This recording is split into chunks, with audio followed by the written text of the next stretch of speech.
My mother abandoned me when I was born because she was 18 and young, but now, 20 years later, she wants my money. When my mother was 18, she ended up getting pregnant from a one-night stand and made it clear that she didn't want a baby. She also didn't want an abortion, so she was considering giving me up for adoption, which is when my grandparents stepped in. They told my mother that they would adopt me, but my mother had some additional demands. She said she didn't want any responsibility in case my grandparents ran into money problems, so she wanted to sign away her parental rights. My grandma was sad that her daughter was abandoning her grandson, but agreed and decided to treat me as her son. As I grew up, I learned about my biomom and desperately wanted a relationship with her. I tried to contact her and ask for a meeting over 13 times when I was 11 years old. Eventually, I understood that she didn't want anything to do with me and decided to start living my own life. I loved my grandparents, mainly because they never restricted me and allowed me to contact my mother whenever I wanted. They even sacrificed their savings so I could go to college without getting a part-time job. By the time I was 22, I had forgotten all about my mother. She was still talking to my grandparents, but never asked about me or tried to have a mother-son relationship. I knew that she had married someone across the country, but I had lost any love that I had. Instead, I focused on starting a business with my friends. We lived in a city where there was no auto parts store, so we simply started one. Once we graduated, it was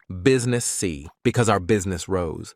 We pooled money from all our savings and bought both car dealerships near our town. My ambition was to make enough money so I could pay back my grandparents tenfold and allow them to travel the world so they could experience what they missed when they raised me. Meanwhile, me and my friends knew that we couldn't mix friendship and business for much longer, so we diversified and split up into different fields. It worked way better than I expected because we had made some stupid decisions when it came to investing, and we got lucky with the stock market. This is also when I met the love of my life, but little did I know, my life wasn't going to be all sunshine and rainbows. One day, I got a phone call from an unknown number and I picked up thinking it was a new client. It was my mother. She asked how I was doing, but I kept all my answers short and remained cordial. It's true that I had stopped loving her, but that also meant that I didn't particularly hate her. So when she asked to meet me at a restaurant, I agreed. I thought that even though she had never tried to establish a relationship in 26 years, maybe it was never too late to try and wanted to give her a chance. When we sat down, she looked much older and weary than the pictures I had seen. She started off by saying how happy she was that I was doing well in life. Then she quickly changed the conversation and talked about how she'd recently gotten divorced. She couldn't get any alimony since they had a prenup and she cheated on her ex-husband. So right now, she was struggling to find a job. That's when she had a brilliant idea to contact her son for help. I understood she was going to ask for money, but the way she asked shook me to my core. I'm going to need around $12,000 to secure an apartment.